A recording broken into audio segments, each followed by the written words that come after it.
Welcome back to the Battle Camp. Thank you for tuning in. If you're new, please, can you hit the subscribe button? So I watched this interview with Bob Arum that was conducted by the one and only Radio Raheem, and I've got a bit of a tidbit about Radio Raheem because I went to the Chris Eubank Jr. James DeGale fight a couple of weeks ago, and I was with a friend of mine, and we weren't actually front row. We were maybe, I don't know, 10-15 rows back, and I saw Radio Raheem walk past our side of the arena. So I said to my mate, "Oh look, Radio Raheem is over there," and I used Radio Raheem's voice. And that guy, he must have the hearing of a bat. That's if a bat has good hearing. I'm not sure, but because he heard me in all the fucking noise in the crowd, and he looked up and he looked directly at in my direction, and he kind of put a thumbs up, and I put a thumbs up back. So anyway, that's nothing to do with what I'm going to talk about now. What I'm going to talk about now is Bob Arum and the interview that he did with Radio Raheem. And it's basically, so Bob Arum basically said that Tyson Fury won. Tyson Fury, Deontay Wilder won the fight that they had in December. He said that the fight didn't do well on pay-per-view because the profile of both Deontay Wilder and Tyson Fury wasn't big enough amongst the casual audience for them to capitalize on the pay-per-view numbers that they may have done if their profile was bigger, if they were more well known. And then he went ahead and said, that's why we're building Tyson Fury up. We're going to build Tyson Fury up on ESPN, and we're going to try and make him the most well-known heavyweight in the division. And then he said, we made an offer to Deontay Wilder for him to have the opportunity to use the same platform and take advantage of the casual kind of sports fans that tune into ESPN on a daily basis and become more known to a non-boxing audience, but he chose not to. But this is the interesting bit. He said that Deontay Wilder chose not to sign with ESPN, obviously, but he said he wants to stay where he is, and I think he needs to fight on Fox and not Showtime, because the casual audience on Fox is a lot bigger than that of Showtime. So I'm not really sure how this works in America. So maybe these American people that watch my videos can educate me. From what I understand, Fox is a terrestrial channel, so you get it for free, and obviously Showtime is a subscription-based channel, so you have to pay extra to have Showtime. So by proxy, Fox just has a bigger audience. So that was the take of Bob Arum, and it makes sense what he's saying and why he's saying it. But if we're to believe, or if we understand correctly the latest kind of rumors around Deontay Wilder and the next move he's going to make, it seems like there's potential of him signing with DAZN. He basically, in a roundabout way, said his goodbyes to Showtime during an interview that he had with the Boxing Voice. And he himself, actually, he said that if his next fight isn't on DAZN, he'd prefer to fight on Fox rather than Showtime.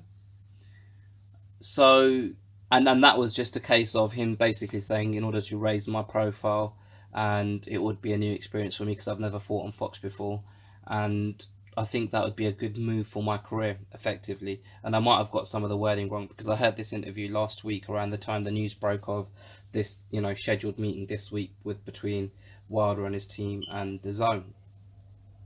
So I suppose the reason I'm making this video is Bob Arum basically just said there that Showtime isn't the right platform for a Deontay Wilder to take advantage of his qualities. So he another thing that Bob Arum mentioned was how Deontay Wilder's good looking, he's a good talker, he's confident, and he should be a bigger star than he is.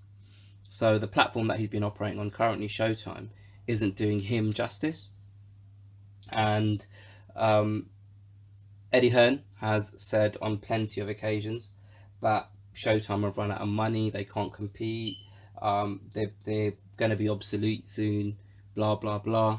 And Oscar de la Hoya, although his comments are more in the vein of being a troll, basically he's going at Dana White and he's going at Showtime, basically saying, oh, pay-per-views are dead. Who wants to pay for pay-per-views? Who wants to pay all that money? The new model is subscription, and that's obviously because his promotional outfit now operate on the zone. What I've been seeing all of these guys say, and obviously these are all competitors of the guys that of Showtime. So all of these promoters, these boxing promoters, their promotional outfits operate on the competitors of Showtime. So you'd expect them to say the things that they're saying. But I feel like there's an element of truth to it, just simply because of the deal that Showtime have with the PBC. It doesn't feel like Showtime have any exclusive rights for any individual boxers. So they don't have a deal with a Errol Spence, or obviously a Deontay Wilder, or Keith Thurman, or any of the other kind of big names that are part of the PBC roster. And not just that, they also have a problem where the PBC have dates with Fox, and they have dates with Showtime. But because Showtime don't have any individual agreements with individual fighters to say you're exclusive to Showtime, it's kind of down to the PBC to say, right, okay, you're fighting on Fox and you're fighting on Showtime, if that makes sense.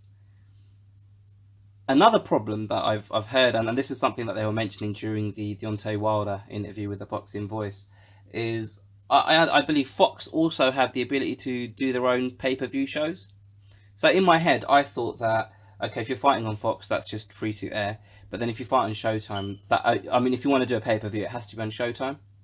But apparently that's not the case. Fox have their own infrastructure that allows them to promote their own pay-per-view fights as well. So you're basically competing with Fox to have these guys fight on your platform. So when people like Bob Arum, Eddie Hearn, Oscar De La Hoya, when they make these comments about Stephen Espinoza, about Showtime, and about their budgets, and about their lack of ability to put together lucrative packages for the fighters to fight on their platform, when they talk about this the pay-per-view model being kind of something that's kind of a dying thing, although Bob Arum obviously is putting on a pay-per-view between Terence Crawford and Amir Khan, and I don't doubt that he wouldn't hesitate to do that in the future as well with some of the other stars on his platform. Predominantly, those guys are fighting on ESPN Plus, as far as I'm aware. And again, the Americans can correct me if I'm wrong here. So I suppose the point I'm trying to make is, it looks like Showtime aren't in a great position at all. And maybe that's why Stephen Espinoza is becoming more and more vocal and less professional on social media.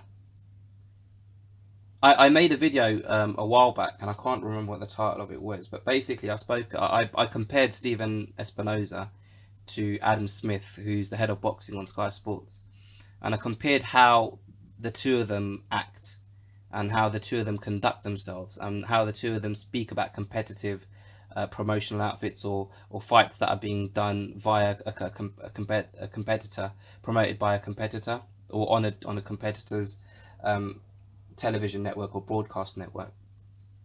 And I mentioned how professional Adam Smith keeps it, and I mentioned how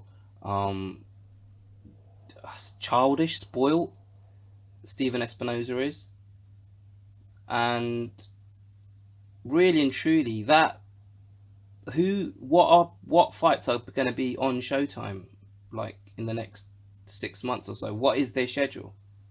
Does that make sense? Which big pay-per-views are they going to have now?